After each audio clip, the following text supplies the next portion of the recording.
ಅದ್ರಾಗ ಏನರ ಬ್ಯಾಡಾಗಿದ್ದಿದ್ರೆ ನನಗೆ ಕೊಡ್ರಿ, ನಾ ಅಲ್ಲಿ ಮೇಲೆ ತೊಗೊಂಡೋಕ್ಕೇನಿ. ಆ ಚಲೋದಿತ್ತಂದ್ರೆ ನೀವು ತಗೊಂಡು ಹೋಗ್ರಿ. ಹೌದಲ್ಲ? 7 ದಿನ ಕೇಳಿವಿ, ಎಂಥ ವಿಚಾರ ಇದ್ದು ಅಂತ ಕೇಳಿದ್ರೆ 7 ವಿಚಾರಗಳಿದ್ದು. ಯಾಕ್ರಿ ಎದ್ದಿಲ್ಲನ್ರಿ ಮುತ್ಯಾರ ಅಂತ ಕೇಳಿರಿ ನೀವು. ಮತ್ತೆ ಎದ್ದು ಭಾಳ ದಿವಸ ಆತು. ಎದ್ದು ಒಬ್ಬೊಬ್ಬರಿಗೆ ಈಗ 20 ವರ್ಷ ಆಗೈತಿ, ನನಗೆ 50 ಮೇಲೆ ಆಗ್ಯಾವು, ಇವ್ರಿಗೆ ಸರ್ಗೆ 70 ಆಗ್ಯದ. ಎದ್ದೀವಿ, ಆದ್ರೆ ಒಳಗೆ ಮಕ್ಕೊಂಡೇವಿ. ಒಳಗೆ ಮಕ್ಕೊಳ್ಳೋದು ಬೇರೆ, ಹೊರಗೆ ಇಳೋದು ಬೇರೆ. ಒಳಗೆ ಮಕ್ಕೊಂಡಿರ್ತಾನ ಮನುಷ್ಯ. ಅದಕ್ಕೆ ಒಳಗೆ ಮಕ್ಕೋಬಾರ್ದು, ಒಳಗೆ ಎದ್ದಿರಬೇಕು, ಹೊರಗೆ ಮಕ್ಕೊಂಡಿರ್ಬೇಕು ಈ ಜಗತ್ತಿನಾಗ. ಹಿಂಗಿದ್ದವರು ಯಾರು ಅಂತ ಕೇಳಿದ್ರೆ ಸದ್ಗುರು ಹುಚ್ಚಲಿಂಗೇಶ್ವರರು.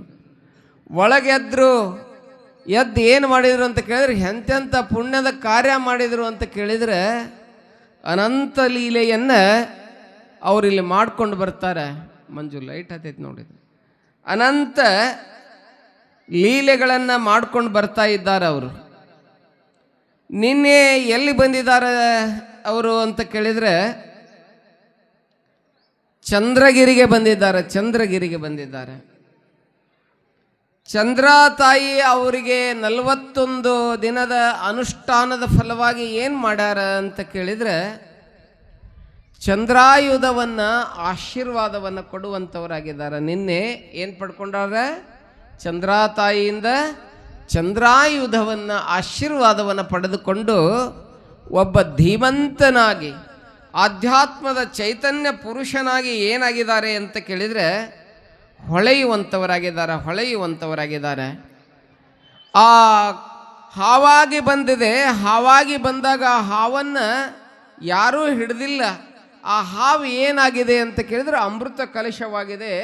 ತಾಯಿಯ ಆಶೀರ್ವಾದವನ್ನು, ಅಮೃತ ರೂಪದ ಆಶೀರ್ವಾದವನ್ನು ಯಾರು ತಗೊಂಡಾರ ಅಂತ ಕೇಳಿದರೆ ನಮ್ಮ ಚರಿತ್ರ ನಾಯಕ ಹುಚ್ಚಲಿಂಗೇಶ್ವರರನ್ನು ಸ್ವೀಕಾರ ಮಾಡಿ ಒಳ್ಳೆ ಶಕ್ತಿವಂತರಾಗಿ ಅಲ್ಲಿ ಮತ್ತೆ ಕೂತ್ಕೊಂಡಿದ್ದಾರೆ. ಮತ್ತೆ ತಪಸ್ಸು ಮಾಡ್ಲಿಕ್ಕತ್ತಾರ. ಅವ್ರ ಉದ್ದೇಶ ಏನಿತ್ತು ಅಂತ ಕೇಳಿದ್ರೆ ತಾಯಿ ಅಮೃತ ಕೊಟ್ಟಿದ್ದಾಳೆ, ಅದರ ಜೊತೆಗೆ ಏನು ಬೇಕಾಗಿದೆ ಅಂತ ಕೇಳಿದ್ರೆ ಅವಳ ಕೈಯಾಗಿರ್ತಕ್ಕಂಥ ಚಂದ್ರಾಯುಧವನ್ನು ಪಡ್ಕೋಬೇಕಾಗ್ಯದ. ಚಂದ್ರಾಯುಧವನ್ನು ಪಡ್ಕೋಬೇಕಾಗ್ಯದ. ಅದಕ್ಕೆ ಲಕ್ಷ್ಮೀಪತಿ ನನಗೆ ಅಂತ ಹೇಳಿ ಕುಂತಾರ, ಅಡಕಟ್ಟಿನ ಮಠದವನು ನನಗೆ ಅಂತ ಹೇಳಿ ಕುತ್ಕೊಂಡಾರ, ಆಳಂದಿನ ಮಠದವನು ನನಗಂತ ಹೇಳಿ ಕುತ್ಕೊಂಡಾನ, ಸುಳ್ಕೇಣ ಮಠದವ ಭದ್ರ ಅನ್ನುವಂಥವನು ನಾನು 10 ವರ್ಷ ಸೇವೆ ಮಾಡಿ ನಿಕ್ಕಿದ್ದು ಅದು ನನಗೆ ಬೇಕು ಅಂತ ಹೇಳಿ ಕುತ್ಕೊಂಡಾರ. ನಿಜವಾಗ್ಲೂ ಯಾರಿಗೆ ಕೊಡ್ತಾಳ ಜಗನ್ಮಾತೆ ಅಂತ ಕೇಳಿದರೆ ನಿಜವಾಗ್ಲೂ ಚಂದ್ರಾತಾಯಿ ಒಂದು ಕಂಡೀಷನ್ ಹಾಕ್ತಾಳೆ. ನೋಡ್ರಿಪ್ಪ, ನನಗೆ ಅನ್ಬೇಡ್ರಿ ಚಂದ್ರಾಯುಧ, ನಾಳೆ ಬೆಳಿಗ್ಗೆ ಸೂರ್ಯೋದಯಕ್ಕೆ ನೀವು ಏನು ಮಾಡ್ರಿ ಅಂತ ಕೇಳಿದರೆ ಒಂದು ಆನೆ ಎತ್ತರದಷ್ಟು ಶ್ರೀಗಂಧದ ಕಟ್ಟಿಗೆಯನ್ನು ನೀವೇನು ಮಾಡಬೇಕು? ಕಡ್ದು ಒಟ್ಟಬೇಕು. ಇವತ್ತು ಶ್ರೀಗಂಧ ಸಿಗಲ್ಲ, ಮತ್ತು ಬೇರೆ ಅವಾಗ ಭಾಳ ಇರ್ತಿತ್ತು ಶ್ರೀಗಂಧ ವೃಕ್ಷ. ಅಂದರೆ ಎಲ್ಲ ಕಡೆ ನಮ್ಮ ಕರ್ನಾಟಕ ಅಂತ ಕೇಳಿದ್ರೆ ಶ್ರೀಗಂಧದ ಒಂದು ಮೈಸೂರು ಸ್ಯಾಂಡಲ್ ಇವತ್ತೇನಿದೆ ಅಲ್ಲ, ಶ್ರೀಗಂಧದಿಂದನೇ ಅದನ್ನು ಮಾಡಿರ್ತಾರೆ. ಎತ್ತ ಕಡೆ ನೋಡಿದ್ರು ಶ್ರೀಗಂಧದ ಮರವೇ. ಅದಕ್ಕೆ ಗಂಧದ ಗುಡಿ, ಚಂದದ ಗುಡಿ ಅಂತೇಳಿ ಯಾರು ಹಾಡಿದ್ರು ಅಂತ ಕೇಳಿದ್ರೆ ಡಾಕ್ಟರ್ ರಾಜ್ಕುಮಾರ್ ಹಾಡಿದ್ರು. ನಾವಾಡುವ ನುಡಿಯೇ ಕನ್ನಡ ನುಡಿ. ಮುಂದೇನೇನೈತಿಲ್ಲ ಅದು ನನಗೆ ಗೊತ್ತಿಲ್ಲದ.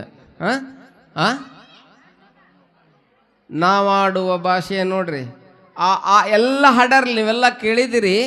ಆ ಹಾಡಿನ ಹಾಗೆ ನಮ್ಮ ಕರ್ನಾಟಕ ಇತ್ತು. ಒಂದು ಆನೆ ಎತ್ತರದ ಏನು ಕಡ್ದಾರಂತ ಕೇಳಿದ್ರೆ ಗಂಧದ ಕೊರಡುಗಳನ್ನು ಕೊಡದು ಒಟ್ಟಿದ್ದಾರೆ.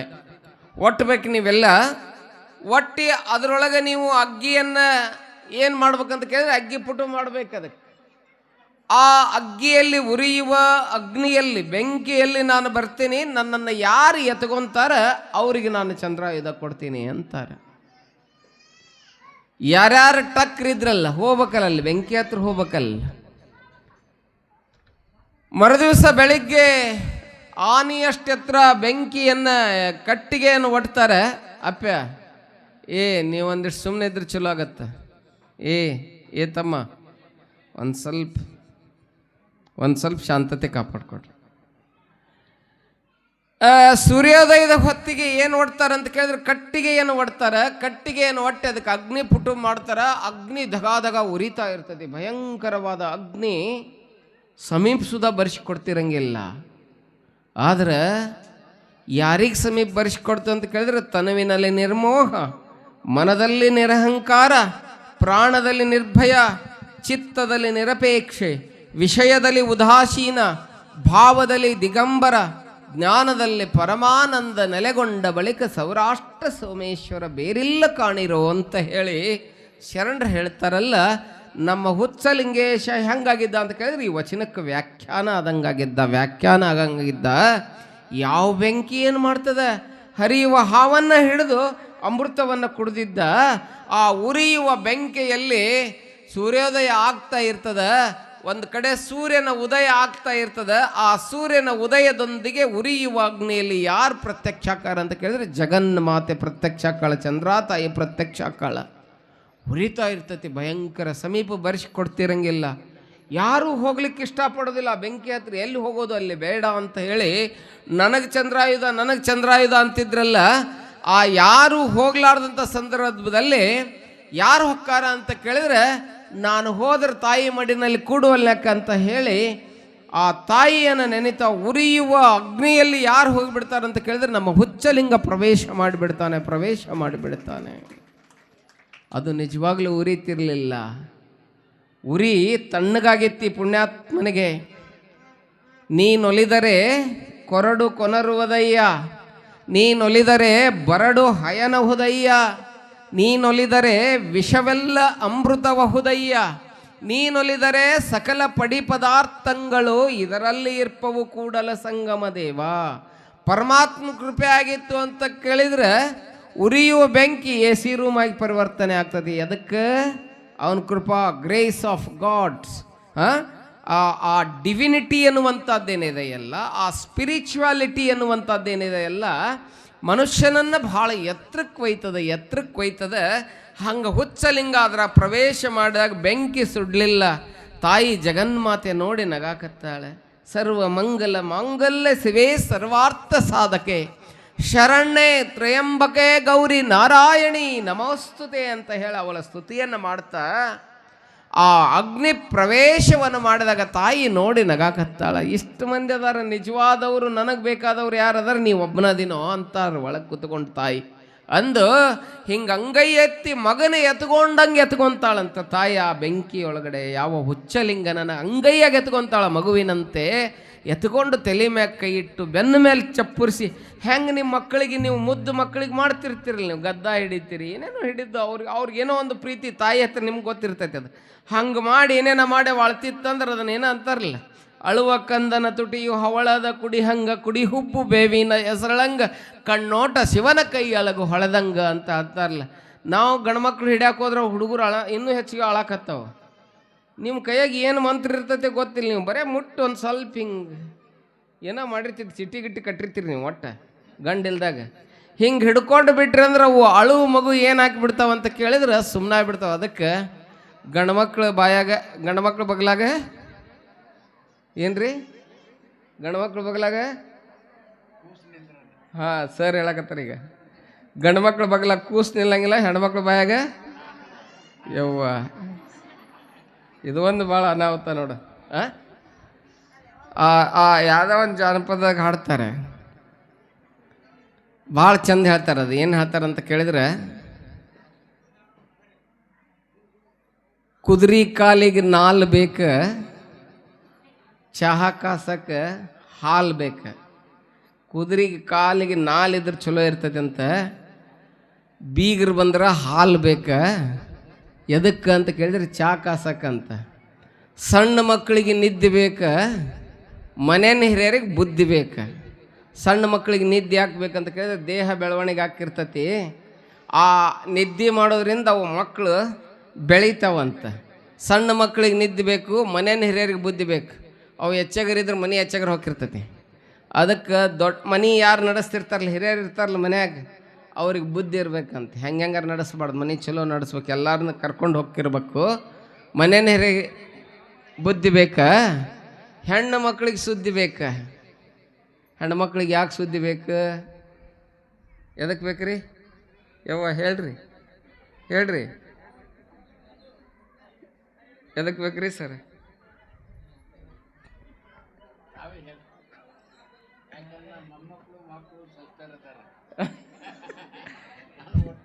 ಹೆಣ್ಣು ಮಕ್ಕಳಿಗೆ ಸುದ್ದಿ ಬೇಕ, ಜಗಳ ಹಚ್ಚಾಕ ಜಗಳ ಹಚ್ಚಕ್ ಬೇಕಲ್ಲ. ಅದಕ್ಕೆ ಹೇಳ್ತಾರೆ ನೋಡ್ರಿ, ಆ ತಾಯಿ ಅಪ್ಕೊಂಡ್ಲಂತ, ಹುಚ್ಚಲಿಂಗನ ಅಪ್ಕೊಂತಾಳೆ. ಅಪ್ಕೊಂಡಾಗ ಬೆಂಕಿ ಅನಿಸ್ಲಿಲ್ಲದು, ಜ್ಞಾನದ ಅಗ್ನಿಯಾಗಿತ್ತು, ತಂಪಾಗಿತ್ತು, ತಾಯಿಯ ಕೃಪೆಯಾಗಿತ್ತು. ಎತ್ಕೊಂಡು ನೋಡಿ ಮುದ್ದಾಡ್ತಾಳೆ ಹುಚ್ಚಲಿಂಗನ ಶಕ್ತಿಯನ್ನು, ಅವನ ವಿರಕ್ತಿಯನ್ನು, ಅವನ ಮನಸ್ಸನ್ನು ನೋಡಿ ಎತ್ಕೊಂತಾಳೆ. ಎತ್ಕೊಂಡು ಏನು ಮಾಡ್ತಾಳೆ ಅಂತ, ಕಂದ ನಿನ್ನೆ ಅಮೃತ ಕುಡಿದಿ, ಇವತ್ತು ಉರಿಯುವ ಅಗ್ನಿಯೊಳಗೆ ಬಂದು ನಿನ್ನನ್ನು ಪರೀಕ್ಷೆ ಮಾಡಿದೆ. ನಾ ಎಷ್ಟು ಪರೀಕ್ಷೆ ಮಾಡಿದೆ, ನೀನು ಹೊಳೆಯುವ ಬಂಗಾರ ಇದ್ದೀಯ, ನೀನಲ್ಲದೆ ಮತ್ತಾರಿಗೆ ಶಕ್ತಿಯನ್ನು ಕೊಡ್ಲಿ, ತಗೋ ನೀ ಇದನ್ನ ಹಿಡ್ಕೊಳಕ್ಕೆ ಯೋಗ್ಯದೆ ಅಂಥೇಳಿ ಚಂದ್ರಾಯುಧವನ್ನು ಯಾರಿಗೆ ಕೊಡ್ತಾಳೆ ಅಂತ ಕೇಳಿದರೆ ಹುಚ್ಚಲಿಂಗನಿಗೆ ಕೊಡ್ತಾಳೆ. ಹುಚ್ಚಲಿಂಗ ಏನಾದ ಅಂತ ಕೇಳಿದ್ರೆ, ಈ becomes one of the divine at the time ಅಂತ ಹೇಳ್ತಾರಲ್ಲ. ಆ ವೇಳೆಯಲ್ಲಿ ಒಬ್ಬ ಸೇಂಟಾಗಿ, ಒಬ್ಬ ಮಹಾತ್ಮನಾಗಿ ಪರಿವರ್ತನೆಯಾಗಿ ಏನು ಮಾಡ್ತಾರೆ ಕೇಳಿದರೆ, ಚಂದ್ರಾಯುಧವನ್ನು ಪಡೆದು ಆನಂದವನ್ನು ಹೊಂದುವಂಥವನಾಗ್ತಾನೆ. ಆನಂದವನ್ನು ಹೊಂದಿ ತಾಯಿ ಆಶೀರ್ವಾದ ಪಡ್ಕೊಂಡು ಏನು ಮಾಡಬೇಕಾಗಿತ್ತು ಅಂತ ಕೇಳಿದ್ರೆ, ಶಕ್ತಿ ಪಡ್ಕೊಂಡು ಬಿಟ್ಲೆ ಅದು ಹೋಗ್ಬೇಕಲ್ಲ. ಕರೆಂಟ್ ಗ್ರಿಡ್ನಾಗ ಇರ್ತದೆ, ಜೋಗದಾಗ ಪ್ರಾಡಕ್ಟ್ ಹಾಕಿರ್ತೈತಿ, ಬಂದು ಗ್ರಿಡ್ಡಿಗೆ ಬರ್ತಿರ್ತದೆ. ಗ್ರಿಡ್ಡಿಗೆ ಬಂದಿರ್ತಕ್ಕಂಥ ಕರೆಂಟ್ ಮೇನ್ ಲೈನ್ಗೆ ಬರ್ತೈತಿ, ಮೇನ್ ಲೈನ್ಗೆ ಬಂದಿದ್ದು LT ಲೈನ್ಗೆ ಬರ್ತೈತಿ, LT ಲೈನ್ಗೆ ಬಂದಿದ್ದು ನಿಮ್ಮ ವಾಯರ್ ಮೂಲಕ ನಿಮ್ಮ ಎಲ್ಲಿಗೆ ಬರ್ತದೆ, ನಿಮ್ಮ ಮನೆಗೆ ಬರ್ತದೆ. ಅದಕ್ಕೆ ಮೈಕ್ ನಡೆದದ ಹೌದಲ್ಲ. ಅಲ್ಲೇ ಇತ್ತು ಅಂತ ಕೇಳಿದ್ರೆ ಅದು ಏನು ಕೆಲಸ ಮಾಡಂಗಿಲ್ಲ. ಅವ್ನು ಎಂಪ್ಲಿಫೈಯರ್ ಹತ್ತಂಗಿಲ್ಲ, ನಾ ಪ್ಯಾನ್ ತಿರ್ಗಂಗಿಲ್ಲ, ನಾವು ಹಿಂಗೆ ಕುತ್ಕೋಬೇಕಾಗ್ತದೆ ನೋಡಿ. ಹಂಗೆ ಏನು ಆ ಗ್ರಿಡ್ನಿಂದ ಪಡ್ಕೊಂಡಿದ್ನಲ್ಲ ಶಕ್ತಿಯನ್ನು ಹುಚ್ಚಲಿಂಗ, ಅದನ್ನು ಪ್ರಚಾರ ಮಾಡಬೇಕಾಗಿತ್ತು, ಎಲ್ಲ ಕಡೆ ಪ್ರಸರಣ ಮಾಡಬೇಕಾಗಿತ್ತು. ತಾಯಿಯ ಆಶೀರ್ವಾದವನ್ನು ಪಡೆದುಕೊಂಡು ಲೋಕ ಸಂಚಾರವನ್ನು ಮಾಡ್ತಾ ಎಲ್ಲಿ ಬರ್ತಾನೆ ಅಂತ ಕೇಳಿದರೆ, ಕಮತಿಗಿಗೆ ಬರ್ತಾನೆ, ಗದಗ ನಗರಕ್ಕೆ ಬರ್ತಾನೆ, ಶಿರಟ್ಟಿಗೆ ಹೋಗ್ತಾನೆ, ರೋಣಕ್ಕೆ ಹೋಗ್ತಾನೆ, ಶಿರಸಂಗಿಗೆ ಹೋಗ್ತಾನೆ, ಬದಾಮಿಗೆ ಹೋಗ್ತಾನೆ, ಬಾಗಲಕೋಟೆಗೆ ಹೋಗ್ತಾನೆ, ಯಾದವಾಡಕ್ಕೆ ಹೋಗ್ತಾನೆ, ಯಲಗೂರು ಹೋಗ್ತಾನೆ, ಬೀದರ್, ಬಸವ ಕಲ್ಯಾಣ, ಕಲಬುರ್ಗಿ ಮುಂತಾದ ಪುಣ್ಯ ಸ್ಥಳಗಳಿಗೆಲ್ಲ ಏನು ಮಾಡ್ತಾನೆ ಅಂತ ಕೇಳಿದರೆ, ಹೋಗಿ ತಾನು ಯಾವ ಊರಿನಿಂದ ಅಪವಾದ ತಗೊಂಡು ಹೋಗಿದ್ನಲ್ಲ. ನಿನ್ನ ಯಾವ ಊರಾಗ ಅಪವಾದ ಬಂದಿತ್ತು ಅವನಿಗೆ? ಯಾವ ಊರಾಗ ಬಂದಿತ್ತು? ನೀವು ಇವತ್ತು ಬಂದಿರಿ, ಅದಕ್ಕೆ ನಿಮಗೆ ಗೊತ್ತಿಲ್ಲ. ಯಾವ ಊರಿಂದ ಹೋಗಿದ್ದ? ತೋಳ್ನೂರಿಂದ ಹೋಗಿದ್ದ.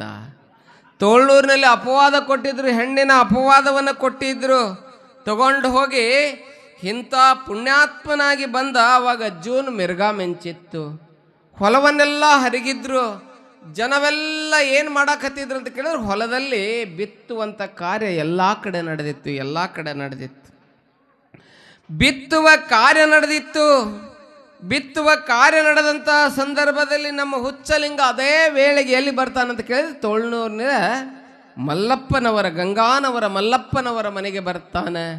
ಗಂಗಾನವರ ಮಲ್ಲಪ್ಪನವರ ಮನೆಗೆ ಬಂದಾಗ ಬಿತ್ತು ಕಾರ್ಯ ನಡೆದಿರ್ತದೆ. ಹುಚ್ಚಲಿಂಗ ಬಂದ ಅಂತೇಳಿ ಮಲ್ಲಪ್ಪನವರು ಬಹಳ ಖುಷಿ ಪಡ್ತಾರೆ, ಬಹಳ ಆನಂದ ಪಡ್ತಾರಪ್ಪ. ನೀನು ನೋಡಾಕೇನೋ ಕಾಣಕತ್ತಿ, ಈಗ ಹೋಗು ಮುಂದೆ ಹೆಂಗ ಇದ್ದಿ, ಈಗ ನಿನ್ನ ಮುಖದಲ್ಲಿ ಏನು ಬಂದದ ಅಂತ ಕೇಳಿದರೆ ಶಿವಕಳೆ ಬಂದದ, ಚೈತನ್ಯ ಬಂದದ. ಹುಚ್ಚಲಿಂಗ ಹೋಗು ಮುಂದೆ ಒಂದು ಥರ ಇದ್ದಿ, ಬಂದಾಗ ನೀ ಏನಾಗಿಯಾ ಅಂತ ಕೇಳಿದ್ರೆ ನಿನ್ನಲ್ಲಿ ಶಕ್ತಿಯನ್ನು ತುಂಬಿಕೊಂಡು ಬಂದಿದೀಯಾ. ಅಪ್ಪ ಹೊಲ ಬಿತ್ತುದೈತಿ, ನಡಿ ಬಿತ್ತು ಅಂತ ಹೇಳಿ ಅವನನ್ನು ಹೊಲ ಬಿತ್ತಲಿಕ್ಕೆ ಕಳಿಸ್ತಾರೆ. ಏನನ್ನು ಬಿತ್ತಲಿಕ್ಕೆ? ಗೋಧಿಯನ್ನು ಬಿತ್ತಲಿಕ್ಕೆ ಚಕ್ಕಡಿಯಲ್ಲಿ ಹಾಕಿ ಆ ಗೋಧಿಯ ಬೀಜಗಳನ್ನು ಚಕ್ಕಡಿಯಲ್ಲಿಟ್ಟು ಕಳಿಸ್ತಾರೆ. ಕಳಿಸಿದಾಗ ಹೊಲಕ್ಕೆ ಇನ್ನೇನು ಹೊಳಬೇಕಾಗಿರ್ತದೆ, ರಸ್ತೆ ಬಿಟ್ಟು ಪರೀಕ್ಷೆ ಮಾಡಲಿಕ್ಕೆ ಯಾರು ಬರ್ತಾರೆ ಅಂತ ಕೇಳಿದರೆ ಭಿಕ್ಷುಕರು ಬರ್ತಾರೆ. ಭಿಕ್ಷುಕರು ಬಂದು ನಮಗೆ ಗೋಧಿ ಕೊಡ್ರಿ ಅಂತ ಕೇಳ್ತಾರೆ. ಕೇಳಿದಾಗ ಹುಚ್ಚಲಿಂಗ ಏನು ಮಾಡ್ತಾನೆ ಅಂತ ಕೇಳಿದರೆ, ಚಕ್ರಿಯೊಳಗಿರ್ತಕ್ಕಂಥ ಬೀಜವನ್ನು ಬಿತ್ತಲಿಕ್ಕೆ ಇಟ್ಟಿದ್ರಲ್ಲ, ಬೀಜವನ್ನು ಎಲ್ಲವನ್ನು ಏನು ಮಾಡಿಬಿಡ್ತಾನೆ ಅಂತ ಕೇಳಿದರೆ, ಬಂದ ಭಿಕ್ಷುಕರಿಗೆಲ್ಲ ದಾನವನ್ನು ಮಾಡಿ ಉಷ್ಟು ಕೊಟ್ಟು ಬಿಡ್ತಾನೆ. ಕೊನೆಗೆ ಏನೂ ಇರಂಗೇ ಇಲ್ಲ. ಅವಾಗ ಏನು ಮಾಡೋದು ಅಂತ ವಿಚಾರ ಮಾಡಿದಾಗ ತಾಯಿ ಹತ್ರ ಚಂದ್ರಾಯುಧ ಪಡೆದಿದ್ದ, ಅಮೃತವನ್ನು ಕುಡಿದಿದ್ದ, ಕೈ ಪರುಷ ಹಸ್ತವಾಗಿತ್ತು, ದೃಷ್ಟಿ ಪರುಷ ಹಸ್ತವಾಗಿತ್ತು, ನಾಲಿಗೆ ವಾಕ್ಪರುಷವಾಗಿತ್ತು. ಹೀಗೆ ಎಲ್ಲ ಪಂಚಪುರುಷ ಅವನಲ್ಲಿದ್ದು ಏನು ಮಾಡಿದ ಅಂತ ಕೇಳಿದ್ರೆ ಅಲ್ಲೇ ಕೆಳಗೆ ಇಳಿದ. ಉಸುಗಿತ್ತಲ್ಲೇ, ಹಳ್ಳ ಹರಿತಾ ಇತ್ತು, ಉಸುಗಿತ್ತು. ಉಸುಕನ್ನು ತುಂಬಿಕೊಂಡ ಒಂದು ಚೀಲ. ಉಸುಕನ್ನು ತುಂಬಿಕೊಂಡು ಹೋಗಿ ಕೂರಿಗೆ ಹುಡಿದ ಉಡಕ್ಕಿಯೊಳಗೆ, ಇದ್ರೊಳಗೆ ಆ ಉಡಿ ಚೀಲದಲ್ಲಿ ಉಸುಕನ್ನು ತುಂಬ್ಕೊಂತಾನೆ. ಗೋಧಿ ಎಲ್ಲ ಉಸುಕನ್ನು ತುಂಬಿಕೊಂಡು ಶಡ್ಡಿ ಬಟ್ರಲ್ ಮೇಲೆ ಕೈ ಇಟ್ಟು ಜೈ ಚಂದ್ರ ತಾಯಿ ಅಂತೇಳಿ ಎತ್ತಿಗೆ ಬಸವಣ್ಣನ ಮುಂದೆ ಹೋಗಾಕ ಹೇಳ್ತಾನೆ. ಉಸುಕನ್ನು ಬಿತ್ತಿ ಬರ್ತಾನೆ. ಎಲ್ಲರೂ ಅಂತಾರ, ಹುಚ್ಚ ಹೊಡೆಸ್ಕೊಂಡೋಗ್ಯಾನ ಈ ಊರಾಗಿಂದ ಅಂತಿರ್ತಾರಲ್ಲ. ಕಟ್ಟಿ ಕುಂತವ್ರು, ಕೆಲಸ ಇಲ್ದವ್ರು ಆಡ್ಕೊತಿರ್ತಾರೆ. ತಮ್ಮ ಮನೆಯಂದು ಊಟ ಮಾಡಿ ಮಂದಿನ ಆಡ್ಕೊತಿರ್ತಾರೆ. ಅವ್ರಿಗೆ ಬರೇ ಮಂದ್ಯ ಕಾಣ್ತಿರ್ತಾರೆ. ಅದಕ್ಕೆ ನೋಡ್ರಿ ಹಿಂಗಿರ್ತೈತೆ. ಅವ ಹಂಗೆ ಅಂದಾಗ ಬಟ್ಟೆ ಎಷ್ಟಿರ್ತಾವ್ರಿ ನಮ್ಮ ಕಡೆ? ಎಷ್ಟಿರ್ತಾವ? ಅವ ಹಂಗೆ, ಆ ಹುಡುಗಿ ಹಿಂಗೆ ಅಂದ್ರೆ ನೀ ಹೆಂಗೆ ಅಂತಿರ್ತಾವಂತೀವ ಮೂರು. ಅದಕ್ಕೆ ಅನ್ಬೇಕಂತ, ನೀ ಹೆಂಗ ನಿಂದೆ ನಿನಗ ತಿಳಿದಿಲ್ಲ, ಪರ ನಿಂದೆ ಮಾತ್ರ ಬಿಡಲಿಲ್ಲ. ಗುರು ಸೇವೆ ನೀ ಮಾಡ